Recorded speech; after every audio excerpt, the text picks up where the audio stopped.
পারবেন এই ধরনের কোনো ইতিপূর্বে ছিল টেরর অ্যাটাক যেখানে হিন্দু বা মুসলমান তুমি জেনে জঙ্গিরা মেরেছে? কিন্তু ঘটনা অনেক আছে, আদিবাসী হওয়ার জন্য পিটিয়ে মেরে দিয়েছে। ঘটনা অনেক আছে, উড়িষ্যায় কদিন আগে ওই বর্বরগুলো ওরা জামিন পেয়েছে, খ্রিস্টান পরিবারকে খুন করেছে। ঘটনা অনেক আছে, মুসলিম হওয়ার অপরাধে পিটিয়ে মেরেছে। ঘটনা অনেক আছে, গোমাংস ভক্ষণের কারণে পিটিয়ে মেরেছে। কিন্তু ৭৫ বছরের ভারতবর্ষের ইতিহাস দেখলে দেখা যাবে যে হিন্দু হওয়ার জন্য তার ধর্ম জিজ্ঞাসা করে মেরেছে এই প্রথম। তাই তো একটা ভয়ঙ্কর সিমটম আমাদের জন্য। যাকে হিন্দু হৃদয় সম্রাট বলে শুভেন্দু অধিকারীরা বীর বলে যাকে সবসময় মাথার উপরে তুলে রাখতে চায়, তার আমলে ভারতবর্ষের হিন্দুরাও তাহলে সুরক্ষিত নয় কি ভাই? হিন্দুকে বাঁচাতে এসেছো তো? শুভেন্দু বাবু এখন যে দলে আছে, বর্তমান যে দলে আছে, কেন বুঝতে পারছেন তো? শুভেন্দু বাবু বর্তমান যে দলে আছে সেই দল বলছে হিন্দুকে বাঁচাতে এসেছি। ভালো কথা, আমি না বাঁচলে আমার দাদা বাঁচবে, অন্তত বাঁচুক, আমরা চাই কেউ আমার প্রতিবেশী বাঁচুক, কিন্তু বাঁচাতে পারছে কি? বরঞ্চ এ নিজেকে হিন্দু হৃদয় সম্রাট বলে প্রতিষ্ঠা যিনি করতে চাইছেন বা যার দল করতে চাইছে তার আমলে বেছে বেছে হিন্দুকে খুন করলো। এরা জবাব তো দেওয়া দূরের কথা, মাইকলে শুধু হই হই করছে। বরঞ্চ আপনার বাড়ির ছেলে, আমার বাড়ির ছেলে, বাংলার ছেলে ঝন্টু আলী মল্লিক এই কেন আমার দেশের নাগরিককে, কেন আমার দেশের হিন্দু ভাইকে পাকিস্তান থেকে নাকি জঙ্গি এসে খুন করবে, এর বদলা নেওয়ার জন্য চুপ করে বসেছিল না। আমার হিন্দু ভাইকে কেন খুন করেছে জবাব দেওয়ার জন্য মাঠে নেমে জঙ্গিদের বিরুদ্ধে লড়াই করে জীবনটা দিয়ে দিল। যেটা শুভেন্দু অধিকারী এখানে চিৎকার করছে বর্ডারের দিকে ভয় যেতে চাইছে না, কিন্তু ঝন্টু আলী মল্লিক ভেবেছে একবারও? ঝন্টু আলী মল্লিক কি বলেছে, কেন লড়াই করেছে? যে ও এসে আমার দেশের নাগরিককে খুন করলো, আমি চুপ করে বসে থাকবো? জবাব দিতে গিয়েছিল, কিন্তু সে শহীদ হয়েছে দেশের জন্য। কিন্তু কোনো বিজেপির নেতা কাজ করেনি, মাথায় রাখবেন। করেছে কে? দেশের আর্মি করেছে। কে লড়াই করেছে? কে কদিন আগে দেখলেন না 22-24 বছরের একটি আমাদের আর্মি, ওর নামটা কি, নায়ক মুরারি মনে হচ্ছে সবসময়, মুরারি নায়ক এই নামটা, আমি দুঃখিত, টাইটেলটা মনে আছে, নায়ক, 26 বছর বয়স, আমাদের থেকে ছোট। কেন জীবনটা দিয়েছে? লড়াইটা কাদের বিরুদ্ধে? আর কেন লড়াই? কেন লড়াইটা? আমরা যাতে নিরাপদে থাকি সেই লড়াই। আমরা নিরাপদে থাকবো, যাতে আমরা শান্তির সাথে যাতে থাকি তার জন্য লড়াই করছে। আর কিছু রাজনৈতিক কারবারিরা তাদের আত্মবলিদান, আত্মত্যাগকে রাজনৈতিক ফায়দা নেওয়ার চেষ্টা করছে। তাই সময় এসেছে ঐক্যবদ্ধ হতে হবে, ঐক্যবদ্ধ হয়ে লড়াই করতে হবে। যারা আমাদের সেনাদের আত্মত্যাগ, আত্মবলিদানকে নিয়ে রাজনীতিকরণ করতে চাইবে তাদেরকে আমরা গণতান্ত্রিক প্রক্রিয়াতে ক্ষমতাচ্যুত করব। তার পরিবর্তে আমরা যারা আমাদের সেনাদের যে সমস্ত গ্যাপগুলো আছে, 2019 সাল থেকে আর্মিতে কোনো রিক্রুটমেন্ট নাই, আর্মি শূন্য পদ হয়ে যাচ্ছে, আর্মির পোশাক নিয়ে, আর্মির খাবার নিয়ে অনেক গোলযোগ আছে, অনেক অভিযোগ থাকার পরেও মোদী সরকার ঠিকঠাক পূরণ করছে না। তাহলে আমাদেরকে ওর জায়গায় কাকে আনতে হবে? সত্যি যদি আমরা সাচ্চা দেশপ্রেমিক হই, আমরা আমাদের আর্মিদের জন্য সবসময় থাকবো তো নাকি? এ কারা থাকবেন বলুন? থাকতে হবে যে আর্মি, যে বিএসএফ, যে জওয়ানদের জন্য আমরা শান্তিতে ঘুমাচ্ছি। পাকিস্তান থেকে শুনছিলাম যখন, যদিও মিডিয়ার মাধ্যমে, মিডিয়া কতটা সত্য খবর করেছে আর বলতে লাগবে না, আমি বিতর্কে যাচ্ছি না, তারপরেও যে অ্যাটাক গুলো করছিল, আমরা তো এখানে টুইটে বসে, সোশ্যাল মিডিয়ায় বসে খুব লিখছিলাম, কিন্তু যারা ওই গোলার সামনে দাঁড়িয়ে ওই গোলাগুলোকে প্রতিহত করছিল তারা কারা?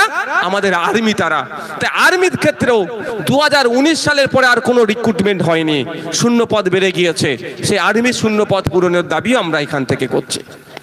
আজকে এই স্মরণ সভাতে আমরা স্মরণ করি তাদের, যে সমস্ত ভাইগুলোকে নির্বিচারে, নিরস্ত্র ভাইগুলোকে যাদেরকে খুন করেছে, তাদের পরিবারের প্রতি সমবেদনা, এবং সাথে সাথে একটাও না ওই বর্বররা ছাড় পায় তার জন্য আমরা কেন্দ্র সরকারকে বারবার বলে আসছি, আজকে এখান থেকে বলবো। আজকে বন্ধুগণ আপনারা জানেন আরো দুটো বিষয় আছে, তার মধ্যে একটা অন্যতম বিষয় হচ্ছে 26,000 চাকরি বাতিল। আপনারা 26,000 চাকরি বাতিল নিয়ে অনেক গল্প শুনেছেন। এখন লেটেস্ট যেটা হচ্ছে, সুপ্রিম কোর্টে সুপ্রিম কোর্ট যে অর্ডার দিয়েছে, রিভিউর জন্য পিটিশন জমা করেছে।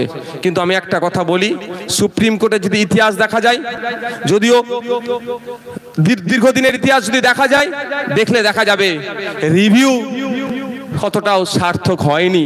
খুব কম রিভিউকে অ্যাকসেপ্ট করেছে, এটা মাথায় রাখবেন। মানে যে জাজমেন্ট হয়ে গেছে তার বাইরে যাবে বলে আমার বিশ্বাস হচ্ছে না। এই না, যেতেও পারে, কিন্তু তথ্য দেখলে দেখা যাবে খুব কম বাইরে গিয়েছে। তো কেন 26,000 বাতিল হয়েছে? যদি আমি ছোট্ট সহজ কথাই বলি, দুধ আর পানিকে এক করে দিয়েছিল, দুধ আর পানি এক করে দিয়েছিল, দিয়ে চালিয়ে দেওয়ার চেষ্টা করেছিল। বলে দুধে পানি মেশাই, আর এই তৃণমূলের আমলে পানিতে দুধ মিশাচ্ছে। বুঝতে পারছেন তো? ফলে সবটাই বাতিল। যারা যোগ্য, মেধার ভিত্তিতে, যোগ্যতার ভিত্তিতে যারা চাকরি পেল, তারাও আজকে বাতিল হয়েছে। আমরা এর বিরুদ্ধে নিন্দা প্রতিবাদ জানাচ্ছি। আমরা রাজ্য সরকারের কাছে দাবি করছি, অবিলম্বে যে 22 লক্ষ ছেলে মেয়ে এক্সাম দিয়েছিল, তার মিরর যে ওএমআর শিট আছে, সেটা পাবলিক ডোমিনে দেওয়া হোক। এবং সাথে সাথে রাজ্য সরকারই বলতে পারবে কার কাছ থেকে মাল নিয়ে, কার কাছ থেকে টাকা নিয়ে, কাকে অবৈধভাবে চাকরিতে নিয়োগ করেছে। অর্থাৎ সুপ্রিম কোর্ট বারবার যে কথা বলেছিল, বৈধকে আর অবৈধকে এই লিস্ট রাজ্য সরকার পাবলিক, অবৈধগুলোকে স্কুল থেকে বার করে দিয়ে বৈধগুলোকে পুনরায় স্কুলে পাঠাক, এর ব্যবস্থা রাজ্য সরকারকে করতে হবে। আজকের এই আলোচনা সভা থেকে আমরা দাবি করছি। সহমত তো নাকি ভাই? কারণ আপনার আমার বাড়ির ছেলে যে মেধার ভিত্তিতে চাকরি পেল, আর বড় লোকের দামাল ছেলে পড়ালেখা ঠিকঠাক করেনি, 15 লাখ টাকা ঘুষ দিয়ে চাকরি পেয়ে গেল, দুজন কি এক? কিন্তু যে মেধার ভিত্তিতে চাকরি পেয়েছে, তার চাকরিটাও আজকে বাতিল হয়েছে। এর দায়ভার তো সম্পূর্ণ রাজ্য সরকারকে নিতে হবে। কারণ কোর্ট বারবার বলছিল যে আমাকে বলা দেওয়া হোক, জানানো হোক কে 2 নম্বরই করে চাকরি পেয়েছে আর কে বৈধভাবে চাকরি পেয়েছে। সিবিআই যে তথ্য নিয়েছে, সেই তথ্য অনুযায়ী প্রায় 8,500 মতো মানুষ অবৈধভাবে চাকরি করছে। রাজ্য সরকার যে তথ্য দিয়েছে, ওই 4,500 মতো।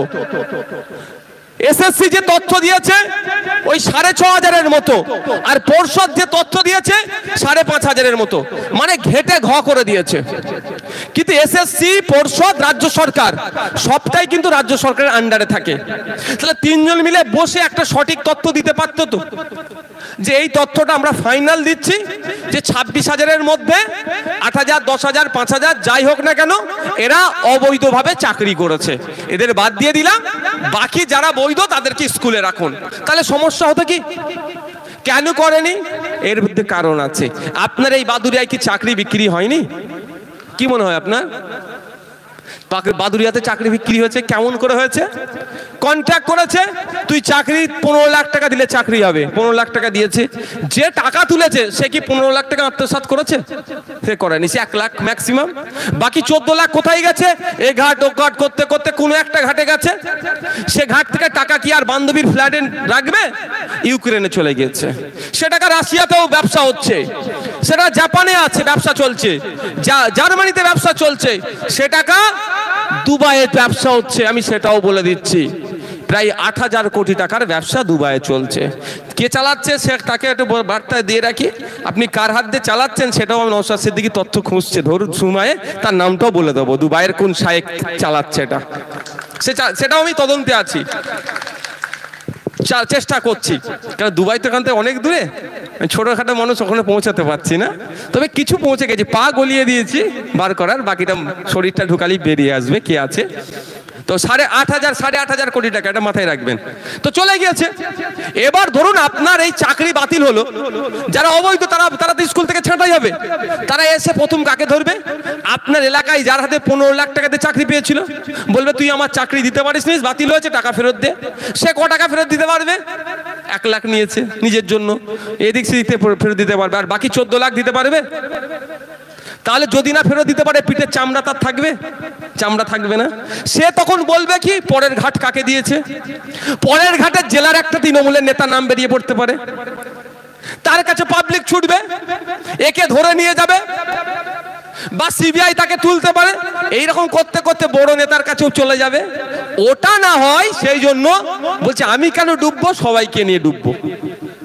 যারা ভালো বৈধ তাদেরকেও আজকে সৌন্দর্যকে আমাদেরকে দেখাচ্ছে। আমার অনুরোধ আপনাদের কাছে, যারা বৈধ পন্থা অবলম্বন করে চাকরি পেয়েছে তাদেরকে আপনারা সৌন্দর্যকে দেখবেন না, ডিসমোটিভেট করবেন না, মোটিভেট করবেন তাদেরকে বলবেন তোমরা লড়াই করে যাও, তোমাদের সাথে আমরা আছি, তোমরা যোগ্যতার ভিত্তিতে চাকরি করেছো পেয়েছিলে, তোমাদের সাথে আমরা আছি, যতক্ষণ না রাজ্য সরকার তোমাদের চাকরি ফিরিয়ে দিচ্ছে আমরা তোমাদের সাথে থাকবো। এটা মাথায় রাখবেন। সমাজ তৈরি করা তারাই কারিগর। কিন্তু এটা কেন দেখলেন, কদিন আগে দেখলাম group D group C K 20,000 আর 25,000 টাকা দিয়ে বলছে কি তোমরা কাজ চালিয়ে যাও, ওইসব ব্যাপার আছে। কেন বলুন তো, কেন? আচ্ছা বলুন, যে বৈধ পন্থা অবলম্বন করে গ্রুপ ডি গ্রুপ সিতে গিয়েছে সে কেন 20-25,000 টাকা মাইনে চাকরি করবে? তার তো প্রায় 35-40,000 টাকা মাইনে, তাই না? সে তার সাথে ইনজাস্টিস হচ্ছে। আর যে অবৈধ পন্থা অবলম্বন করে চাকরি পেল, সুপ্রিম কোর্ট যার চাকরিটাকে বাতিল বলে দিল, তাকে কেন 20-25,000 টাকা মাসে দেবো আপনার আমার ট্যাক্সের টাকাই ভাই? এই নিয়েও মামলা হচ্ছে শুনলাম। মানে শুধু ঘেটে ঘ করতে চাইছে, আর কিছু নয়।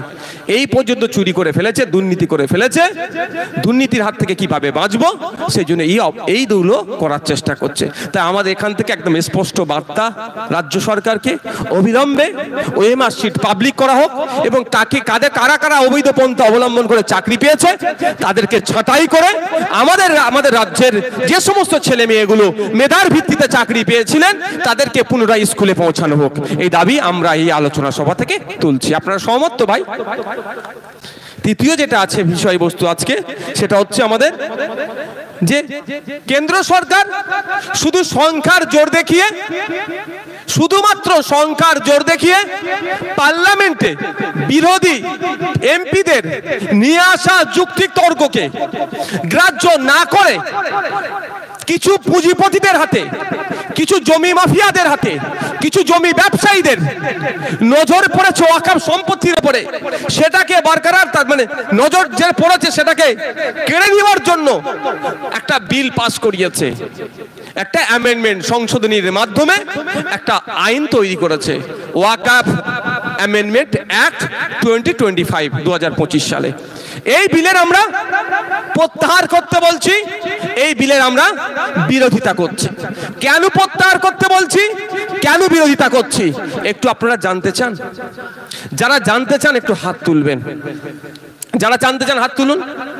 তো আপনারা জানতে চান তো ভাই? হাত নামাবেন না, একটু শুনে রাখুন। একটু জানতে হবে আপনাদের কেন আমরা এই বিলের বিরোধিতা করছি। কেন্দ্র সরকার বারবার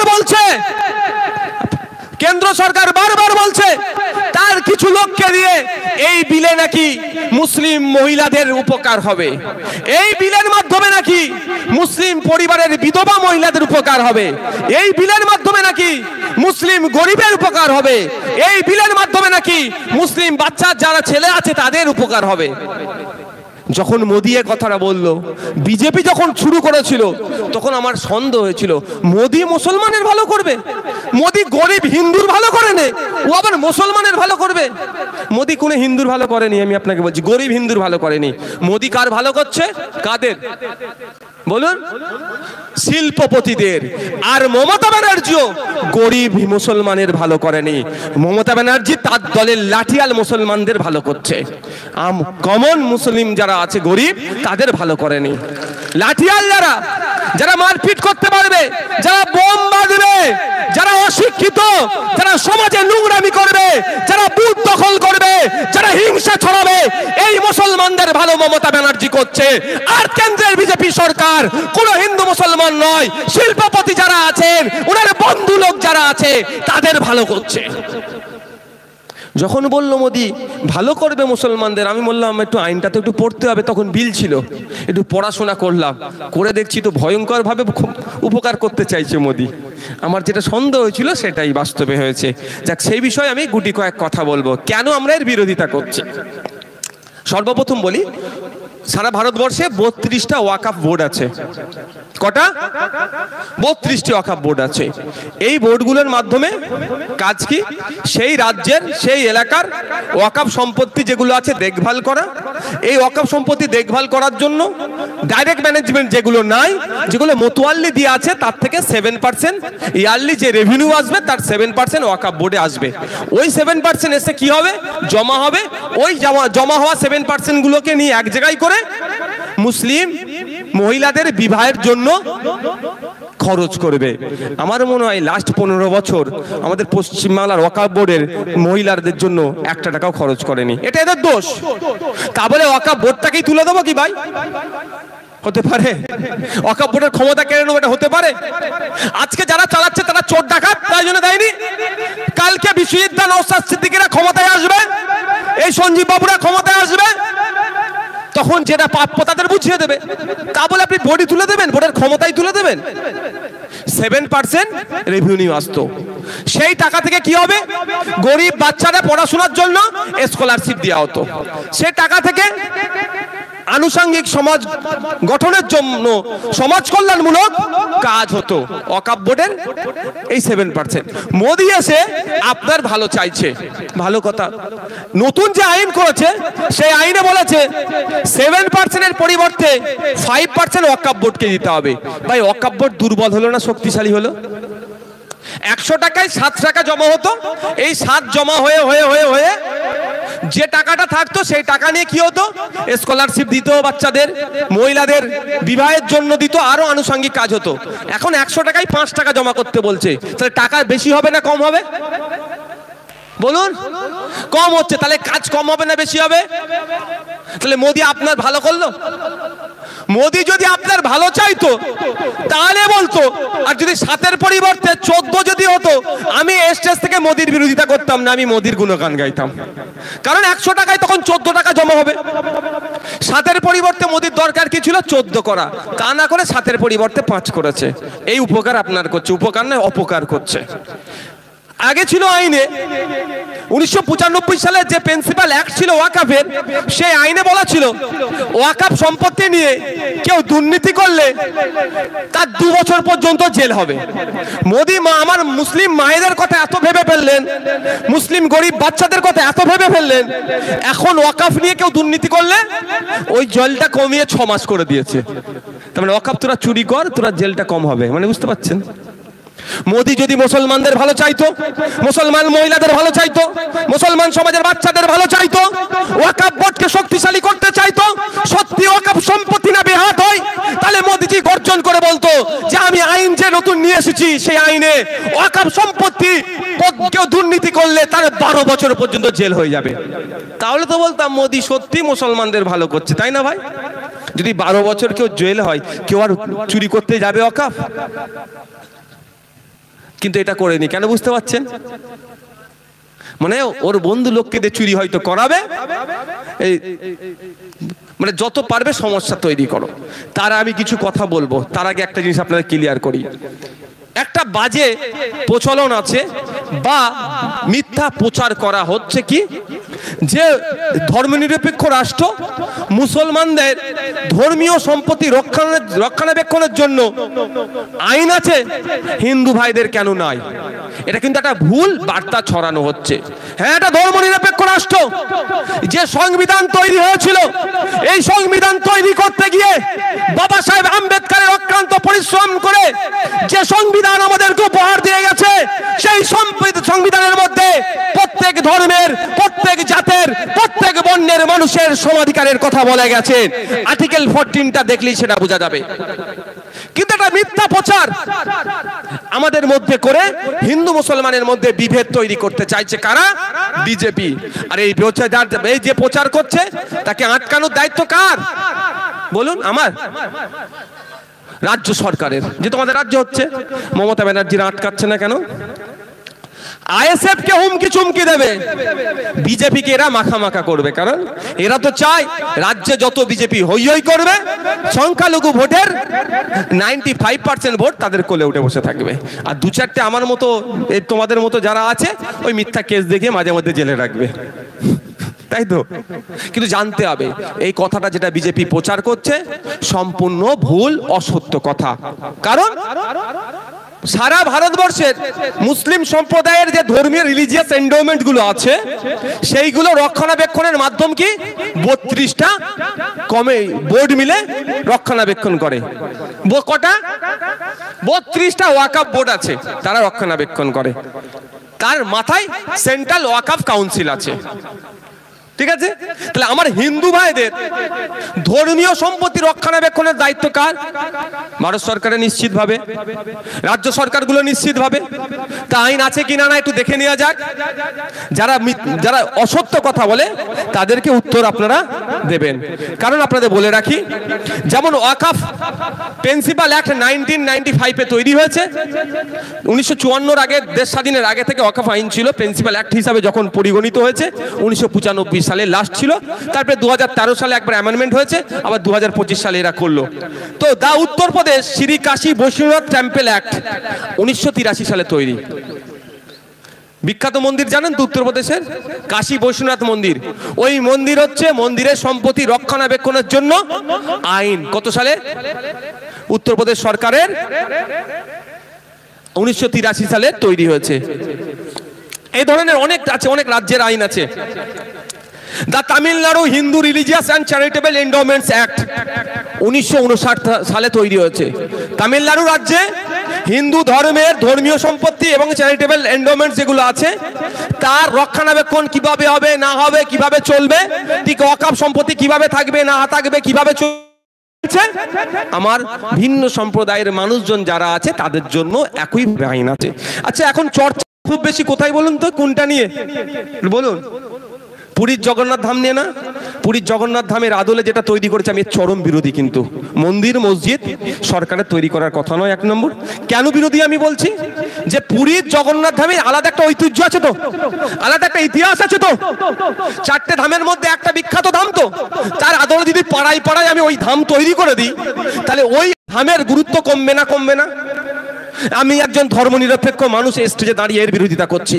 এদের বিশ্বাস নয়। এরা কি বলছে? গরিব মানুষ পুরীর ধামে যেতে পারেনি, ওই জন্য ধাম করে দিয়েছি। কালকে তো আপনার এখানে কি বলে বাদুড়িয়াতে আর একটা করে দেবে জগন্নাথ ধাম। তাহলে ওই ধামের গুরুত্ব, ইতিহাস, তার যে সমস্ত ঐতিহ্য বিলীন হচ্ছে কি হচ্ছে না ভাই বলুন? হচ্ছে না? আমি উদাহরণের জন্য বলছি, এখানে মুসলিম সম্প্রদায়ের মানুষ বেশি আছেন, সহজে বুঝবেন। আচ্ছা, কালকে যদি মমতা বলে, মোদি বলে মুসলমানদের জন্য ভালো চাইছে, এরকম ভালো যে তোমরা মক্কা শরীফে যেতে গেলে 3.5-4 লাখ টাকা হজে লাগে, আমরা এখানে একটা কাবা শরীফ বানিয়ে দেবো, কেমন লাগবে? খারাপ লাগবে না? হবে কি হবে? তাহলে হিন্দু ভাইদের কাছে ওই ধামটা কি ওই রকম হচ্ছে না? চোখ কান খুলে রাখতে হবে। ওটা হিন্দুদের বিষয়, চুপ করে যাবো এরকম নয়। হিন্দু মুসলমানের নয়, অন্যায় হলে অন্যায় প্রতিবাদ করতে হবে। আপনি মন্দির করবেন আপনার কাঠের টাকা দিয়ে করুন, ওর আদলে করছেন, কিন্তু আরো তো মন্দির আছে। কিন্তু মাথায় রাখতে হবে এদের কোন জায়গায় এরা কি করতে চাইছে। প্রত্যেকে মানুষের গুরুত্ব, ঐতিহ্যকে ধ্বংস করছে। এখন না প্রতিবাদ করলে কালকে দেখবেন এরকম একটা কাবা শরীফ বানিয়ে দেবে। এরা বলে তোদের আর যেতে লাগবে না, 4 লাখ টাকা সবাই দিতে পারবি না। এই ধরনের এরা করছে। যাক, আমি ফিরে আসি। ওই যে পুরীর জগন্নাথ মন্দির যেটা আছে সেখানে দেখবেন কি লেখা আছে? মন্দিরে একটা জায়গায় লেখা আছে অহিন্দু প্রবেশ নিষেধ।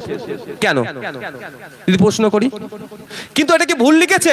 আমি স্টেজ থেকে বলছি কিছু ভুল লিখেনি, আইনের মধ্যে আছে। ওরা রিলিজিয়াস এন্ডোমেন্ট অ্যাক্ট 1863 যদি আপনি দেখেন গাইডলাইন অনুযায়ী লেখা আছে। সংবিধানের বাইরে কিছুই তিনি করেননি। আর্টিকেল 26 নম্বর খুলুন, সেখানে বলে আছে তাদের সম্পত্তি রক্ষণাবেক্ষণ থেকে শুরু করে সব তার অনুযায়ী করেছে। আমি ওইদিকে এখন যাচ্ছি না। তাহলে মুসলিমদের ধর্মীয় সম্পত্তি রক্ষণাবেক্ষণের জন্য যেমন আইন আছে, হিন্দু ভাইদের ধর্মীয় সম্পত্তি রক্ষণাবেক্ষণের জন্য আইন আছে তো নাকি ভাই? হ্যাঁ, কি শুনলেন এখন? তাহলে আজকের পর থেকে যে হিন্দু মুসলমানের মধ্যে বিজেপি বিভেদ লাগানোর চেষ্টা করছে তার জবাব দেবেন তো ভাই? শুধু তাই নয়, হিন্দু মুসলমান বলে নয়, পার্সি ভাইদের সম্পত্তি রক্ষণাবেক্ষণের জন্য তাদের নিজস্ব আইন আছে। The Parsi public trust registration act 1963। 1936 সালে পার্সি ভাইদের ধর্মীয় সম্পত্তি রক্ষণাবেক্ষণের জন্য আইন এখনো চলে আসছে। শুধু তাই নয়, আমাদের মধ্যে যে শিখ ভাইরা আছেন, গুরুদুয়ারা আমরা জানি তাদের পবিত্র ধর্মস্থান, সেই ধর্মস্থানের রক্ষণাবেক্ষণের জন্য, তার সম্পত্তি রক্ষণাবেক্ষণের জন্য আমার দেশে আইন আছে। খ্রিস্টান ভাইদের গির্জা থেকে শুরু করে তাদের গির্জার ধর্মীয় সম্পত্তি রক্ষণাবেক্ষণের জন্য আলাদা আইন আছে। সেই আইনটা কি?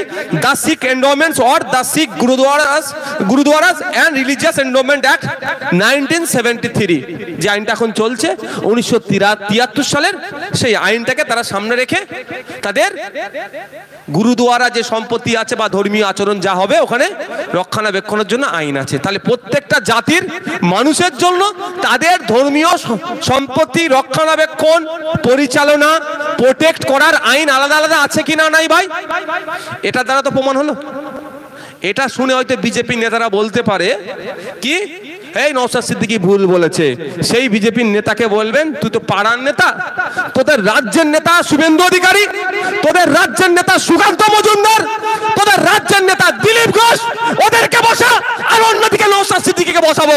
আমরা শুধু খেলা দেখবো, আসল সত্য কথা কে বলছে বলেন ওদেরকে। বুঝবে এদের সাহস আছে? অসত্য নিয়ে তোরা আছে। তাই এরা এটা বলে আমাদের হিন্দু মুসলমানের মধ্যে বিভেদ লাগানোর চেষ্টা করছে। এই ফাঁদে আমরা পা দেব না। আচ্ছা, আমার কি এটা শুনতে আপনাদের খারাপ লাগছে? এনার্জি আছে তো? না নাই ভাই, শেষ করে দেবো। এনার্জি আছে তো ভাই? তাহলে আমি শোনাবো, নাহলে ভাই আমি আমার প্রত্যেক দিন বক্তব্য যদি একদিন রেস্ট পাই, আমি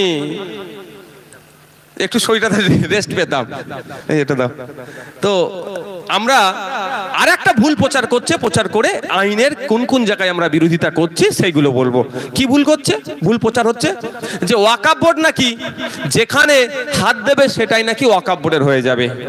এটা শোনার পরে বিজেপির লোকেরা আমার হিন্দু ভাইদের কাছে কি গিয়ে বলছে, এই তোর বাড়ির সামনে যে তুলসী তলা আছে, আমার হিন্দু ভাইদের কিন্তু ম্যাক্সিমাম বাড়ির সামনে তুলসী তলা থাকে না ভাই। কেন থাকে? ধর্মীয় বিশ্বাস, তারা সেখানে তার মান্যত থেকে শুরু করে রিলিজিয়াস প্র্যাকটিস সেটা করে। তো ওই তুলসী তলার সামনে যদি ওয়াকফ বোর্ড এসে বলে এটা ওয়াকফের জায়গা, দেশের প্রধানমন্ত্রী মোদিজি, দেশের রাষ্ট্রপতি সুপ্রিম কোর্টে কিছু করতে পারবে, এটা ওয়াকফের হয়ে যাবে। ওই জন্য তো ওয়াকফ আইন তুলে দিচ্ছি আমরা, এইভাবে বোঝাচ্ছে। স্বাভাবিকভাবে সহজ সরল ধর্ম নিরপেক্ষ পাশাপাশি বসবাস করি, কাকা ভাইপোর সম্পর্ক, সেই হিন্দু ভাইটাও কিন্তু ভয় পাবে কি পাবে না ভাই? যতই আপনার আপন হিন্দু হোক না কেন, এই কথা যদি শোনে, মিথ্যা কথা, মনে একটু ভয় ঢুকবে না? ওয়াকফ বোর্ড যদি এসে যায় তাহলে আমার তুলসী তলাটা হাতছাড়া হয়ে যাবে। বলছো ওই মন্দিরটা আছে, ওই মন্দিরে যদি বলে দেয় ওয়াকফের জায়গা, ওই মন্দিরটা ওয়াকফের হয়ে যাবে। ওর ঘরে বললে ওই ঘরটা ওয়াকফের হয়ে যাবে। এইরকম ভাবে মিথ্যা কথা বলে হিন্দু মুসলমানের মধ্যে একটা বিভাজন তৈরি করতে চাইছে। আসলে কেন্দ্রের বিজেপি সরকার ক্ষমতায় আসার আগে কি বলেছিল? বছরে 2 কোটি বেকারের চাকরি দেব। আপনার পাড়া থেকে মুসলমানদের কথা বাদ দিন, কটা আমার হিন্দু ভাই চাকরি পেয়েছে হাত তুলে বলতে পারবেন? অ্যাকাউন্টে 15 লক্ষ করে টাকা দেব, 1 টাকা সমান $1 হবে। ঘোড়ার ডিম হয়েছে। 15 লক্ষ টাকা তো দূরের কথা, 15 পয়সা পাইনি, বরঞ্চ আমাদের টাকা, দেশের টাকা চুরি করে বিদেশে বেশি চলে গিয়েছে। আর যারা গিয়েছে তাদের অধিকাংশ গুজরাটের মানুষজন। এই মোদির চাস্তো ভাই, কাকার ছেলে, জাটার ছেলে।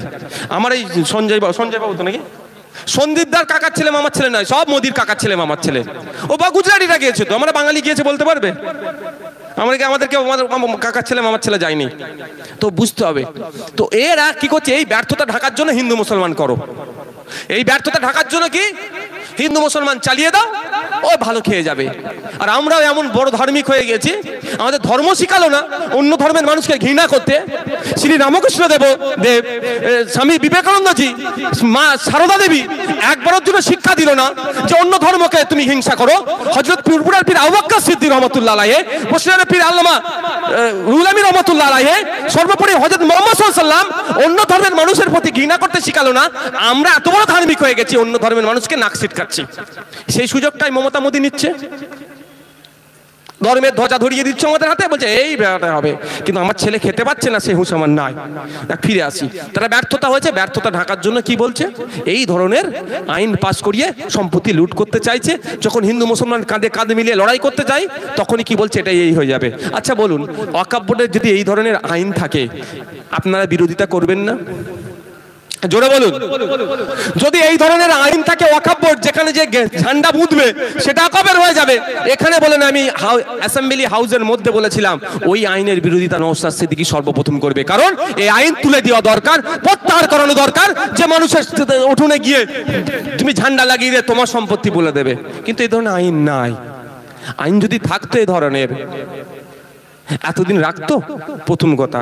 দ্বিতীয় কথা যেটা আপনাদের বলি, ওয়াকফ বোর্ড পশ্চিম বাংলার এই মুহূর্তে আপনাদের এলাকার যারা তৃণমূলের নেতারা আছে জিজ্ঞাসা করবেন, এই মুহূর্তে পশ্চিম বাংলায় প্রায় ৭৬,০০০ ওয়াকফ সম্পত্তি, ৭৬,০০০ বিঘা, কত বিঘা? ৭৬,০০০ বিঘা ওয়াকফ সম্পত্তি বেহাত হয়ে পড়ে আছে। ওয়াকফ বোর্ড উদ্ধার করতে পারছে না, বলছে আমার এত ক্ষমতা, আমি করাত কলে দাঁড়ালে করাত কলটা আমার হয়ে যাবে। কিন্তু করাত কলের আগে ওই সামনে যে দুটো দোকান আছে, চায়ের দোকান, ওটা আমার, অন্যজন ভোগ করছে, আমার এত ক্ষমতা, ওটাকে আমি নিতে পারছি না, আমি করাত কলটার দিকে তাকাচ্ছি। বুঝতে পারছেন? আমার জায়গা ৭৬,০০০ বিঘে, আমি উদ্ধার করতে পারলাম না। আমি কারো উঠোনে গিয়ে যদি বলে এটা আমার, সেটা আমি নাকি দখলে পেয়ে যাব। এটা হতে পারে ভাই? আগে তো আমার ৭৬,০০০ বিঘাটা আমি উদ্ধার করব। ৭৬,০০০ বিঘে উদ্ধার করার জন্য আমার সরাসরি ক্ষমতা নয়, সেই জন্য আমি ছুটে যাচ্ছি কোথায়? ওয়াকফ ট্রাইব্যুনালের কাছে গিয়ে বিচারপতিকে বলছি, মাই লর্ড, ওই আমার বেড়াচাপা এই জায়গাটা করাত কলের ওপারে আমার 2 বিঘে জায়গা আছে, ও দখল করে রেখে দিয়েছে, একটু অর্ডার করো যাতে আমি পেয়ে যাই। ওখানে হচ্ছে না, আমি ছুটে যাচ্ছি কোথায়? কলকাতা হাইকোর্টে। কলকাতা হাইকোর্টে গিয়ে জাজেসদেরকে বলছি, মাই লর্ড, আমার ওই করাত কলের অপোজিটে আমার 2 বিঘে জায়গা আছে বোর্ডের, আকে দখল করে রেখে দিয়েছে, তুমি একটু অর্ডার করো যাতে আমি উদ্ধার করতে পারি। ওখানে হচ্ছে না, আমি ছুটে যাচ্ছি বোর্ড সুপ্রিম কোর্টে। সুপ্রিম কোর্টের গিয়ে চিফ জাস্টিস বা যে কোনো বিচারপতিকে কি বলছি, যে মাই লর্ড, আমার করাত কলের সামনে যে 2 বিঘা ওয়াকফ সম্পত্তি আছে সেটা আমি পাচ্ছি না, বেদখল হয়ে আছে, তুমি একটু অর্ডার করে দাও যাতে উদ্ধার করতে পারি। আমার নিজের ক্ষমতা নয়, আমি সিরাজপুর মসজিদের যে জায়গাটা বেদখল হয়ে যাচ্ছে, তাই তো নাকি? হ্যাঁ, সিরাজপুর তো ত্রিমণি, কি ত্রিমণি বলে যে জায়গাটা আছে আপনাদের এলাকায়, হ্যাঁ, আমি কাগজ নিচ্ছি। ও বিধানসভায় ছুঁড়ে মারবো মন্ত্রীদের দিকে, ছুঁড়ে মারবো মানে দেবো, ছুঁড়ে মারবো না, আমি মন্ত্রীদের দেবো। ওই দেখুন আপনাদের কারনামা, আপনারা আবার বলছেন বিজেপির আইনের বিরুদ্ধে, সেটা দেখাবো, আমার কাছে কাগজ চেয়েছি। তো ওটা এইখানে করার কথা বলছি আমি। এইখানে কত কাটা? 29 কাটা মতো নাকি 28 কাটা জায়গা ওয়াকফ বোর্ডের বেদখল হয়ে যাচ্ছে, এটা উদ্ধার করতে পারছে না, তার নিজের জায়গা, সে নাকি আবার ত্রিমণির কোনো হিন্দু ভাইয়ের জায়গা নিয়ে নেবে। এটা হতে পারে ভাই? এইটা বলে হিন্দু মুসলমানের মধ্যে বিভেদ লাগানোর চেষ্টা করছে। তা এটা আপনাদের মাথা থেকে সরাতে হবে। এর মাথা থেকে সরাতে পারবেন তো? আপনার পাশে আপনার প্রতিবেশী অন্য ভাইকে আপনার দায়িত্ব বোঝানোর, সত্য জিনিসটা প্রচার করার। আচ্ছা, এবার আসা যাক আমরা এই আইনের কেন বিরোধিতা করছি।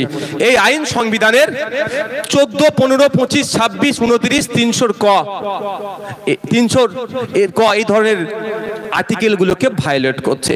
এবার এই কি আইনের মধ্যে আছে বলতে গেলে ভাই সময় স্বল্প, অনেক কিছু হয়ে যাবে। যেমন আপনাকে বলি, 14 নম্বর আর্টিকেলটা কি আছে?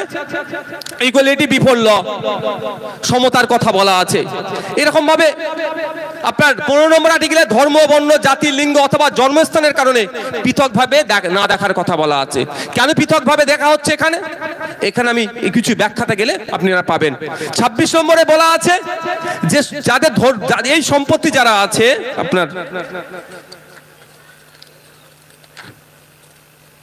এই ধর্মীয়, আচ্ছা, freedom to manage religious affairs, ধর্মীয় বিষয়সমূহ ব্যবস্থাপনা করার স্বাধীনতা, আর্টিকেল সংবিধানে 26 নম্বর আর্টিকেলে বলা আছে। তাহলে আপনার ধর্মীয় বিষয়বস্তু, আপনার মাদ্রাসা, আপনার মসজিদ, আপনার গির্জা, আপনার গুরুদুয়ারা, আপনার বৌদ্ধদের ধর্মের স্থান, সেইগুলো রক্ষণাবেক্ষণের যে ধর্মীয় রিলিজিয়াস যেগুলো আছে সেইগুলোর পাওয়ার কোথায়? আর্টিকেল 26-এ দেওয়া আছে। আরো বিস্তারিত আছে, এইগুলো আমি এখন ভাই সময় নাই বলার।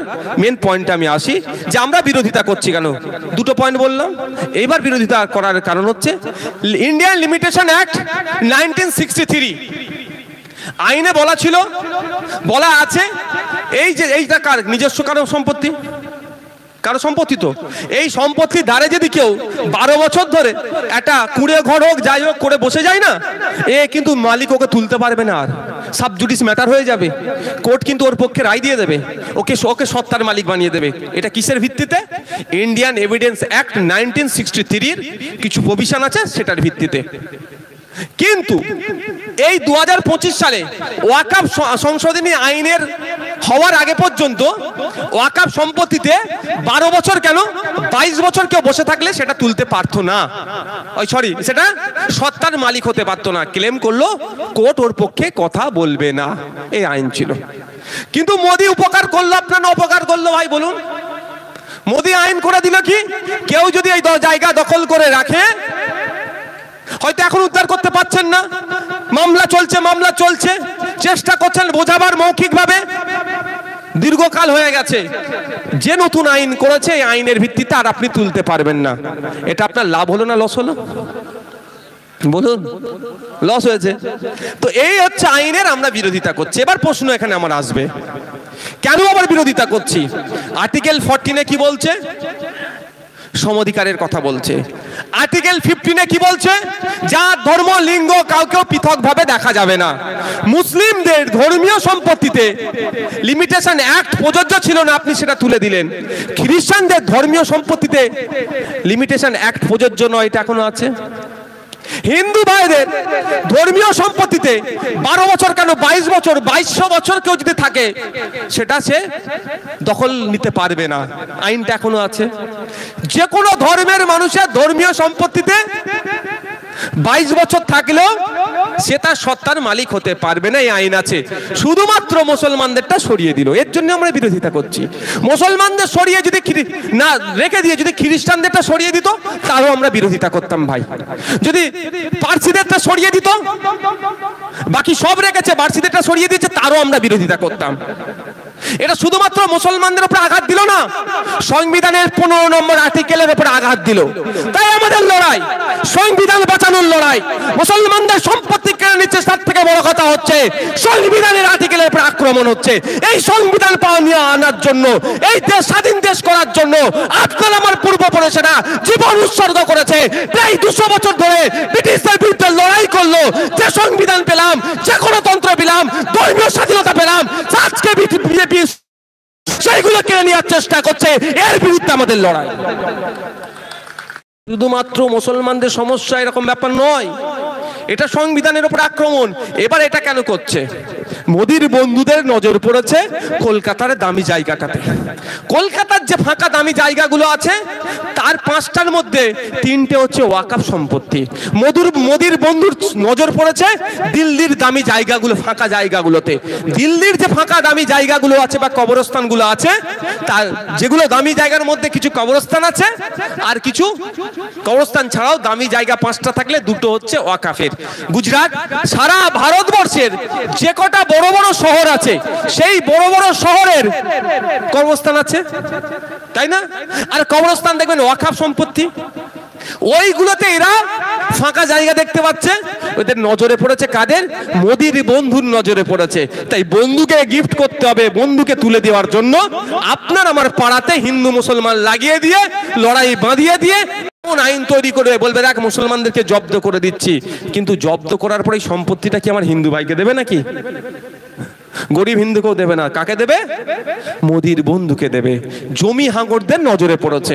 কালকে ওদের নজরে যদি পড়ে গির্জার সম্পত্তি, এই আইন এরকম পরিবর্তন করবে। কালকে ওদের নজরে যদি পড়ে বৌদ্ধদের সম্পত্তি, এই নজরে পড়বে। কালকে ওদের নজরে যদি গুরুদুয়ারের সম্পত্তি পড়ে, এইরকম ভাবে তারা আইন বদলে দেবে। তা আইন না আগামী দিনে বদলাতে পারে এবং এই আইন যাতে প্রত্যাহার করে, তার লড়াই আমরা করছি। তাহলে লিমিটেশন অ্যাক্ট অন্যান্য ধর্মীয় সম্পত্তির ক্ষেত্রে প্রযোজ্য নয়, মুসলিমদের ধর্মীয় সম্পত্তি ওয়াকফের ক্ষেত্রে প্রযোজ্য। এর বিরোধিতা আমরা করছি। আমরা কেন বিরোধিতা করছি দেখুন, আমরা কটা বাজে গো? আমরা আপনার আচ্ছা, এটা বলার পরে আপনাদের এলাকায় যে ওয়াকফ সম্পত্তি চুরি হয়েছে সেটা বলে ছেড়ে দেবো, অসুবিধা নেই তো? রাগ হবে না তো? তৃণমূল বন্ধুদের বলবে এতক্ষণ সব ঠিক ছিল, আবার এসব বলার দরকার কি ছিল? কেন দিল্লিতে গিয়ে আন্দোলনের কথা বলছে বুঝতে পেরেছেন? হ্যাঁ, দিল্লিতে গিয়ে আন্দোলনের কথা কেন বলছে? দিল্লিতে গিয়ে আন্দোলনের কথা এই জন্যই বলছি, আমাদের রাজ্যে যেগুলো আছে সেগুলো আর যাতে নাকি নড়াচড়া করে। এই আন্দোলন আমরা করছি, মাঠে ময়দানে আন্দোলন করব শান্তিপূর্ণভাবে গণতান্ত্রিক প্রক্রিয়াতে। আইনি লড়াই, আগামীকাল সুপ্রিম কোর্টে মামলা আছে, সুপ্রিম কোর্টে মামলা আছে। কার বেঞ্চে হবে? আপনার chief justice of supreme court, নতুন একদিন এসেছেন একদম গাভাই, বি আর গাভাই, বড় ওনার নাম। তো ওই স্যারের এতে হবে, আগামীকাল মামলা আছে, আমারও মামলা আছে, ভারতবর্ষ থেকে অনেকে মামলা করেছে, আপনারা নজর রাখবে। তো আইনি লড়াই চলবে, মাঠে ময়দানে লড়াই চলবে। তো এইখান থেকে দিল্লিতে যে কেন বলতে হচ্ছে, কারণ হচ্ছে এই আপনাদের বলি, বুঝতে পারবেন কেন বলছে ওরা। বলার কারণটাই হচ্ছে এটা যে আমাদের, আমি একটু যদি তথ্য দিয়ে এটা ধরে একটু পড়ে নেবো। আপনার কোথায় গেল রে সব কাগজ ফাগজ গুলিয়ে একাকার হয়ে যাচ্ছে। ও এখানে বলার কারণ হচ্ছে কি জানেন? মমতা ব্যানার্জির আমলে টিপু সুলতানের পরিবার আছে কোথায় জানেন? কলকাতার টালিগঞ্জ এরিয়াতে। ওখানে 12 বিঘা কবরস্থান সম্পত্তি নিয়ে, 12 বিঘা, কত? 12 বিঘা। ওখানে একটা কাটার দাম অন্তত 2 থেকে 4 কোটি টাকা। এক কাটা সম্পত্তির দাম 2 থেকে 4 কোটি টাকা। 12 বিঘা সম্পত্তি, কবরস্থান সব ধুলিসাৎ করে কবরের উপরে বাড়ি করে বসে আছে, এই বিল্ডিং করেছে এই মমতা ব্যানার্জির আমলে। আমরা যদি আইনকে প্রত্যাহার করতে পারি, ওই 12 বিঘাকে আমরা উদ্ধার করব না? আইনের মাধ্যমে গলায় আঙুল ঢুকাবো, ঢুকিয়ে এসে ফিরাদ হাকিম হতে পারে, সে সিদ্দিকুল্লাহ চৌধুরী হতে পারে, সে জাভেদ খান হতে পারে, সে মমতা ব্যানার্জি হতে পারে, তার ভাইপো হতে পারে। আইনের মাধ্যমে সম্পত্তিগুলোকে বার করব। ভয় পাচ্ছ তো? ওই জন্য দিল্লিতে যা। দিল্লি যাব না কালীঘাটে আন্দোলন করব? কেউ বলতে পারবে না।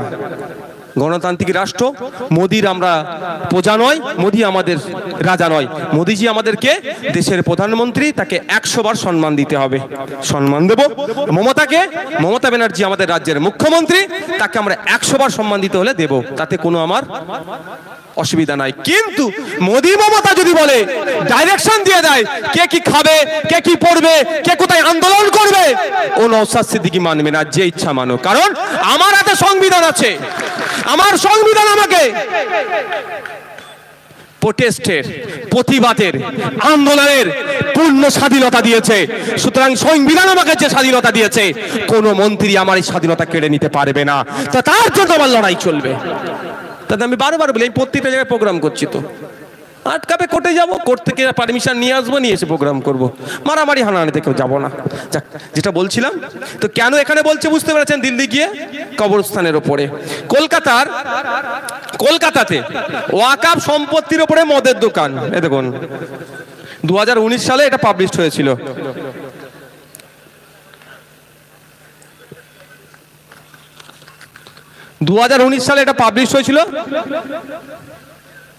ওয়াকাফ জমির ওপরে মদের দোকান। ভাই 2019 সালটা কাদের সরকার ছিল?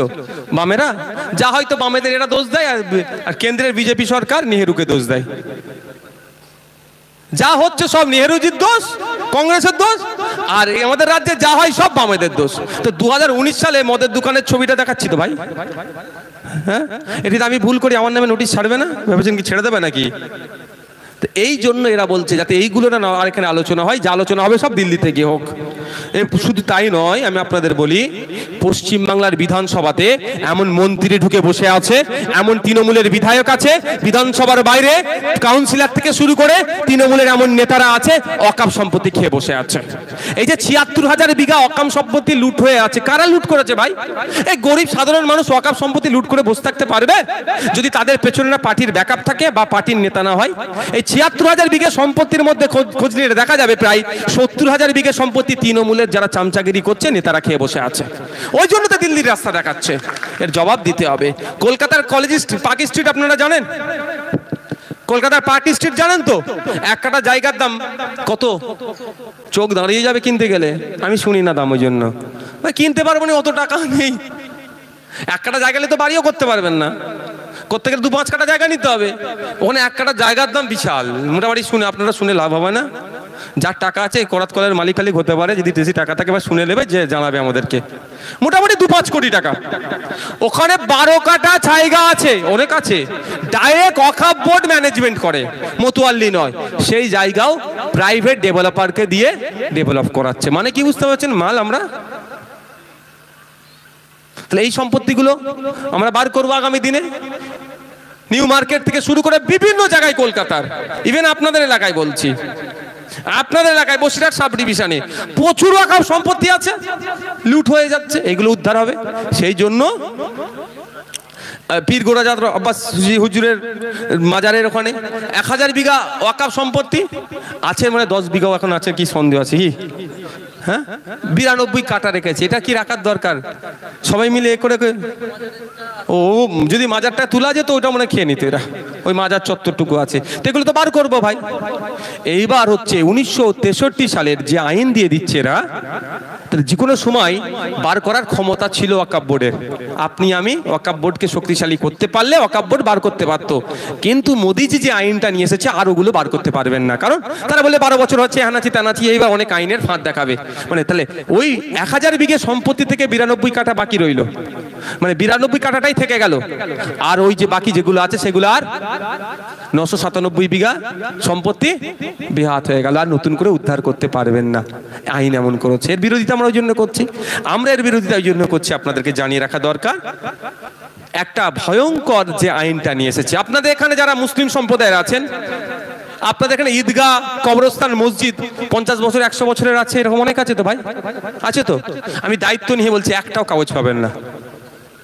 কেন বলুন তো, কেন কাগজ পাবেন? কি হয়েছে? এই মুসার দাদু, তার দাদু, এই মামনুনের দাদু কি বলেছে, এই আমার ওখানে 2 বিঘে জায়গা আছে মাঠের ধারে, তোরা একটা ঈদগাহ করে নে। মুখে বলে দিয়েছে, অফ করে দিলাম, যা আল্লাহ রাস্তা দিয়ে দিলাম, তোরা ওটাতে ঈদের নামাজ পড়বি। আপনার বাপ দাদু, তার বাপ নামাজ পড়ে আসছেন, কেউ আটকায়নি। ওয়াকফে লিল্লাহ মৌখিক অফ করে দিয়েছে। ঠিক এমন কবরস্থানটা, এই তোদের গ্রামের মানুষ, জমিদার মানুষ ছিলেন উনারা, গ্রামে কবরস্থান নেই, কি হয়েছে, যা ওই ওখানে ওই আছে, ওই জমিটা পড়ে আছে 5 বিঘে 7 বিঘে, তোরা কবর দিবি। সে বংশ পরম্পরায় কবর দিয়ে এসছে, তো মৌখিক কি করেছে, মৌখিক দান করেছে, এরকম ভাবে হয়ে এসেছে। ঠিক একইভাবে মসজিদ, এই সম্পত্তিগুলো ওরা সার্ভে করেছে। সারা ভারতবর্ষে 8 লক্ষ একর মতো জায়গা আছে। একটা জিনিস ভুল ভেঙে দিই, ওই 8 লক্ষ একর জায়গাটা নিয়ে যারা আমাদের মতো বক্তব্য দিয়ে একটু গরম গরম পাবলিকে হিট খাওয়ায়, পাবলিক একদম লাভ মেলে উঠবে যে ইন্ডিয়ান আর্মি, ইন্ডিয়ান রেলের পরে ওয়াকফের জায়গা তুমি দখল করছো, মানছি না, মানবো না। তো এমনি হিন্দু ভাইরা ভয় খেয়ে যাবে ভাই আপনার কথা শুনে। কিন্তু ঘোড়ার ডিম, সাউথে 2টো মন্দির আছে, ওই মন্দিরের দান করা সম্পত্তি যা সারা ভারতবর্ষের ওয়াকফ সম্পত্তিকে এক সাইডে করে দেবে, বুঝতে পেরেছেন? কিন্তু আপনি আমি ভুল বলছি, আমি যখন বলছি এর ভিতর থেকে একদম লাফ মেরে উঠছে, এত সম্পত্তি, ঘোড়ার ডিম সম্পত্তি, একটুখানি সম্পত্তি আছে, সেটাকেও মোদি কেড়ে নেওয়ার চেষ্টা করছে। তো কিভাবে কাটছে? ওরা সার্ভে করে দেখেছে 8.5 লক্ষ একর ভারতবর্ষে ওয়াকফ সম্পত্তি আছে, তার মধ্যে প্রায় 4 লক্ষ একর অর্থাৎ 50% ওয়াকফ সম্পত্তি ওয়াক বাই ইউজার, মৌখিক দান করা। আর এরা যে নিউজ পোর্টালটা দিয়েছে বলছে স্বচ্ছতার সাথে হবে, কিন্তু ওখানে কি বলছে, নিউজ পোর্টাল ওয়ামসি পোর্টাল বলে একটা পোর্টাল দিয়েছে, 6 মাসের মধ্যে ওখানে আপলোড করতে হবে। এই ওয়ামসি পোর্টালে আপলোডের মধ্যে একটা অপশন হচ্ছে দলিলকে তুমি আপলোড করো। এবার আপনার এখানকার 400 বছরের পুরাতন কবরস্থানে দলিল পাবেন তো? এটা তো কারো কাছ থেকে জোর করে কবর দেননি। 400 বছর আগে আপনার যে দাদুর কবর আছে, অন্য দাদু সেটাকে দান করেছে বলেই আছে। ও ওয়ামসি পোর্টালে একটা পয়েন্ট হচ্ছে যে দলিল আপলোড করো, কার কাছ থেকে পেয়েছো, মানে যতক্ষণ আপনি যদি আপলোড করতে পারেন তাহলে জায়গাটা সরকারের হয়ে গেল। সরকারের হয়ে গেল, সরকার সরকারের কাজে লাগাবে না, কি করবে ওটাকে নিয়ে? ওই আদানি আম্বানি শিল্পপতিদেরকে ওদের মতো দিয়ে দেবে, প্ল্যান হচ্ছে এখানে।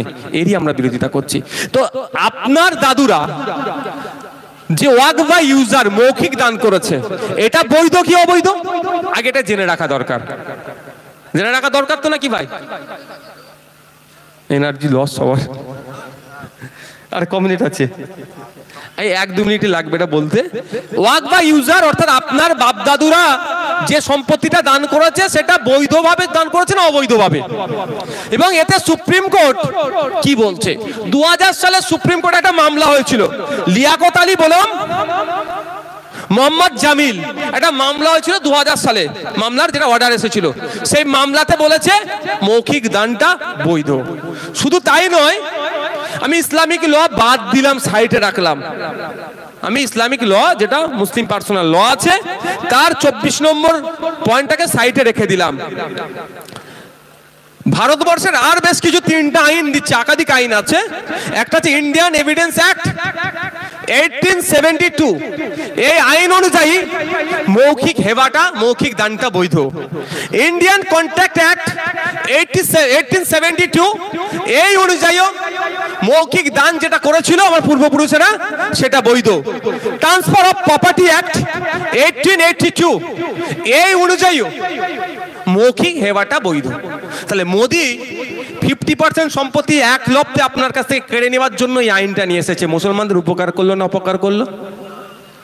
অপকার করেছে, তার বিরোধিতা আমরা করছি। শুধু মুসলমানদের অপকার করেনি, দেশের এই এত কটা আইনের ভায়োলেট করে দিল। হ্যাঁ, মোদিজি বলতে পারতো নতুন আইন নিয়ে এসে, না এখন ডিজিটাল সময় ভাই, আজকের ডেটের পর থেকে যারা অফ করবে আর মৌখিক অফ চলবে না, এবং Indian evidence act, Indian contract act, transfer of property act, এগুলো সব আমি করবো, অ্যামেন্ডমেন্ট করবো। এইগুলো সব অ্যামেন্ডমেন্ট করে দিয়ে কি বলবে, আজকের পর থেকে ভাই যদি কেউ অফ করতে চাও তাহলে ভাই তোমাদেরকে রেজিস্ট্রি করতে হবে, মৌখিক অফ চলবে না। তাদেরকে ওয়েলকাম করতাম আমরা। আর একটা ভয়ঙ্কর কথা বলেছে, লাইফে আর ওয়াকফ করার জায়গাটাই তুলে দিয়েছে। একবারই বলেনি যে নতুন করে ওয়াকফ করা যাবে না, কি ঘুরিয়ে বলেছে, একটু কি ঘুরিয়ে বলেছে যে আপনি যদি অফ করতে চান আপনাকে 5 বছর প্র্যাকটিসিং ইসলামের মধ্যে থাকতে হবে। What is the meaning of practising Islam? যদি আমি বাংলায় সহজে বলি, অনুশীলনের ইসলাম, মানে সেটা আরো সহজে যদি চালু ভাষা এখানে বলি সেটা হচ্ছে কি বলুন তো, মানে আপনি বুজুর্গ ব্যক্তি হয়ে 5 বছর থাকতে হবে, তাই তো নাকি? বুজুর্গ ব্যক্তি মানে ধরে এগুলো 5 বছর ধরে আপনি এক ওয়াক্ত নামাজ কাজা করেননি, 5 বছরে যে রোজা এসেছে একটা রোজা ছাড়েননি, ইসলামিক যত আইন কানুন আছে একটাও আপনি ছাড়েননি, তাহলে আপনি বুজুর্গ ব্যক্তি হবেন, প্র্যাকটিসিং ইসলামে হবেন। কারণ মোদি প্র্যাকটিসিং ইসলামের কোনো ডেফিনেশন সংজ্ঞা দেয়নি, অনলি ফর শুধুমাত্র লিখে দিয়েছে যে 5 বছর আপনাকে প্র্যাকটিসিং ইসলামের মধ্যে থাকতে হবে। তাহলে নতুন করে যদি কারো ওয়াকফ করার ইচ্ছা যায়, ওয়াকফে লিল্লাহ হতে পারে, ওয়াকফে আওলাদ হতে পারে, তাহলে সে কি করবে?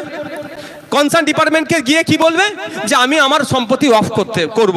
আগে কি ছিল, শোনার পরে সার্ভে কমিশনারকে কমিশন করে টোরে সব হিসাব নগদ করে সব কাগজ ঠিক আছে না আছে দেখার পরে তাকে এনরোল দিত, ইসি নাম্বার দিত, এনরোল করতো যে না একে অফ করা হবে। এখন কি বলছে, আগে গিয়ে যখনই বলবেন যে আমি সম্পত্তি অফ করতে চাই, ওই আইন, নতুন আইনে বলছে আপনি 5 বছর ইসলামের মধ্যে থাকতে হবে। অফিসার আপনার মুখের দিকে তাকিয়ে কি বলবে, তোমার কপালে দাগ কোথায়, 5 বছর ধরে নামাজ পড়োনি তো? বুঝতে পারছেন না? বলতে পারে তো, কারণ ইসলামের প্র্যাকটিসিং ইসলামের সংজ্ঞাটা বলে দেয়নি, উজ্জ্ব রেখেছে। যদি বলে দিত প্র্যাকটিসিং ইসলামের সংজ্ঞা এটা এটা এটা এটা, তাও একটা মেনে নেওয়া যেত বা এটা নিয়ে চর্চা করা যেত, তাও শুধু প্র্যাকটিসিং ইসলাম। আচ্ছা বলুন, কোন হিন্দু ভাইকে যদি বলা হয় তুমি দেব, ইচ্ছা হতেই পারে, দাদার ইচ্ছা গেছে, আমার দাদার বিশ্বজিতার ইচ্ছা গেছে কালী ঠাকুরের নামে 2 বিঘে জায়গা দেবো, বিশ্বজিতার ইচ্ছা গেছে সরস্বতী ঠাকুরের না বিদ্যার ঠাকুর বলে এনারা মানেন যে আমি 5 কাঠা জায়গা দেব, আমাদের রাকেশের ইচ্ছা গেছে কালী ঠাকুরের নামে জায়গা দেবো। এবার রাকেশকে যদি বলে 5 বছর ধরে তোমাকে হিন্দু হতে হবে, খোঁজ নিয়ে দেখুন হয়তো পুজো ঠিকঠাক করতে, মন্ত্র ঠিক জানে না, সবটা হতে পারে ভাই, সবাই জানবে না ব্যাপারে। তাহলে বেচারি তাহলে যদি ঠাকুরের নামে সম্পত্তি দিতে পারবে না, ওর ইনজাস্টিস হচ্ছে না, ওর সাথে ইনজাস্টিস হচ্ছে না? তো এইভাবে মুসলমানদেরকেও এবার গেল গিয়ে বললো যে আমি গান করব, বললো তুমি তো নামাজ পড়োনি, তোমার কপালে দাগ কোথা, মোটামুটি কপালে টানা হিচড়া করে দাগ নিয়ে গেছে। আর যেই বলেছে আমি সম্পত্তি দেবো, কপালে দাগ আছে, দেখো আমি একটা নামাজি, বললো 33 আয়াতটা একবার পড়তো।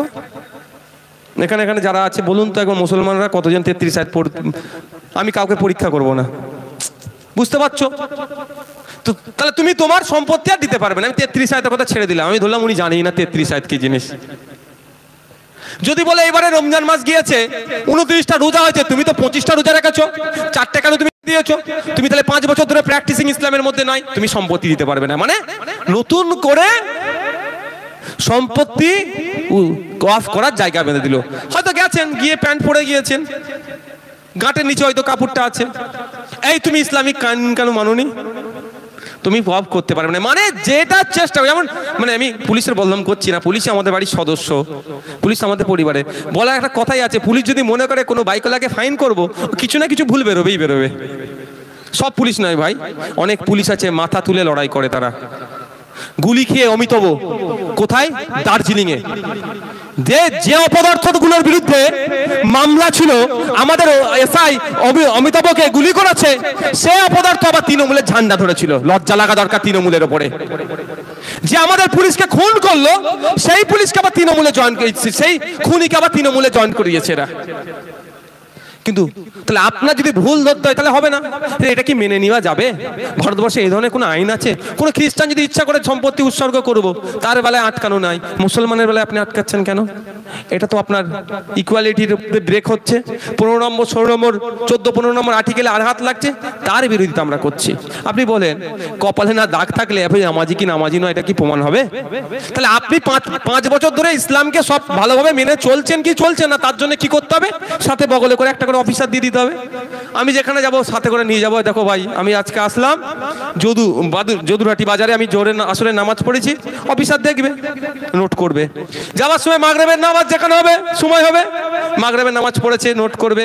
ফজরের সময় কোথাও নামাজ পড়লাম, অফিসারকে নোট করতে হবে। শুধু পশ্চিমবাংলায় যদি 3 কোটি মুসলমান আছে, তাহলে তো 3 কোটি অফিসার লাগবে, তাই না ভাই? একদিকে ভালো অফিসারগুলো অন্তত আমার হিন্দু ভাইকে দিক। পশ্চিমবাংলা 3 কোটি হিন্দু ভাই চাকরি পাবে, কারো অসুবিধা হবে ভাই? কারো অসুবিধা হবে? যারা সমর্থন করে হাত তুলে দেখান তো, 3 কোটি আমার হিন্দু ভাই যদি চাকরি পায় পশ্চিমবাংলাতে মুসলমানদের জন্য, অসুবিধা হবে? তা সেইটাও তো বলছে না, অন্তত সেইটা বলুক যে তবে ভালো হবে, মোদি আপনাদের ভালো চাইছে গো, একটা জিনিস ভালো চাইছে, ইসলামে ফিরে আসতে বলছে আপনাকে, মানে প্র্যাকটিসিং ইসলামে। শুধু নামকা বাপ মুসলমান ছিল, আপনি মুসলমান হয়ে গেছেন সেটা নয়, মোদি বলছে আপনি পড়াশোনা করে মুসলমান হোক। মানে এই ধরনের অবান্তর সংশোধনী নিয়ে এসেছে। আর একটা লাস্ট কথা বলে শেষ করবো, এটা হিন্দু মুসলমানের লড়াই নয়, কারণ পার্লামেন্টের 2টো কক্ষে, রাজ্যসভায় লোকসভায় যারা এই বিলের বিরোধিতা করেছে, যারা সর্বোচ্চ বলিষ্ঠ কণ্ঠে মোদিকে জবাব দিয়েছে, মোদির মন্ত্রিসভার মন্ত্রীরা এর উত্তর দিতে পারেনি, তাদের মধ্যে 99 জন কিন্তু আমার হিন্দু ভাই ছিল, এটা মাথায় রাখবেন। গৌরব গগৈ থেকে শুরু করে বিভিন্ন দলের, আম আদমি পার্টি থেকে শুরু করে, পাঞ্জাবের এমপি থেকে শুরু করে, বিভিন্ন রাজ্য থেকে যে সমস্ত এমপি গিয়েছিলেন, আদিবাসী সমাজের এমপি থেকে শুরু করে, কেরলের থেকে কর্ণাটক থেকে যে সমস্ত এমপিরা মোদিকে প্রশ্ন করেছে, মোদির কাছে যুক্তি চেয়েছে, মোদিরা সেই যুক্তির কাছে হেরে গিয়েছে, তাদের মধ্যে 99 জন কিন্তু আমার হিন্দু ভাই আছে, এটা মাথায় রাখবেন। এটা হিন্দু মুসলমানের লড়াই নয়। আমি সুপ্রিম কোর্টে মামলা করেছি, দেখেছেন 6-7 জন আমার উকিল আছে, তার মধ্যে 4টিই তো আমার নন মুসলিম ভাই। শ্রদ্ধেয় বিকাশ রঞ্জন ভট্টাচার্য স্যার, কে মুসলমান নাকি? ওনাকে একবার গোমাংস খেতে দেখেছেন না আপনারা? উনি জীবনে কিন্তু গোমাংস খায়নি, ও একবারই খেয়েছিলেন। কারণটা কি বলুন তো? রাগে, যে একজন গোমাংস খাওয়ার জন্য তুমি তাকে পিটিয়ে মেরে দেবে, আমি গোমাংস খাবো, এটা মাথায় রাখবে। এই ধরনের লোক লড়াই করছে, এটা হিন্দু মুসলমানের লড়াই নয়, এটা সংবিধানকে বাঁচানোর লড়াই। তাই এই লড়াই আমাদেরকে চালিয়ে যেতে হবে, মাঠে ময়দানে লড়াই করতে হবে, আইনি লড়াই করতে হবে। যতই মমতা ব্যানার্জি, যতই অভিষেক ব্যানার্জি, যতই তৃণমূল কংগ্রেস আর দিল্লি যাওয়ার নিদান দিক না কেন, আমরা এই বাংলাতেই আন্দোলন করবো, প্রয়োজনে দিল্লি যাবো, কে আমাদেরকে রুখতে পারবে না। আর এই আপনাদেরকে কাছে লাস্ট কথা বলে আমি শেষ করব ভাই, অনুরোধ, যারা বিপদে আপনার পাশে দাঁড়ালো না, দিল্লি যাওয়ার নিদান দিল, 2026 সাল আসছে, অন্তত ভোট দেওয়ার সময় ওই বাটনে না আপনাদের হাত চাই। আমাদের পক্ষে নাও আসতে পারে, কোনো ব্যাপার নাই, বিজেপিকে তো দেবই না, আইএসএফকে নাও দেবেন, কোনো সমস্যা নেই, খামচিহ্ন আছে নাও দিতে পারেন, আমি জোর করব না। কিন্তু অনুরোধ এটাই, বিপদে যে আপনাকে দূরে ঠেলে দিল, যাকে আপনি সব থেকে বেশি ভরসা করেছিলেন, বিপদে যে আমার পাশে থাকবে, সেই বিপদে আপনাকে দিল্লি যাওয়ার নিদান দিচ্ছে। তাই 2026 সাল আসছে, ভোটের সময় ওই সিম্বলে না হাত পড়ে, এটা মাথায় রাখবেন ভাই। ভালো থাকবেন, সুস্থ থাকবেন। আজকের প্রোগ্রাম এখানেই সমাপ্ত।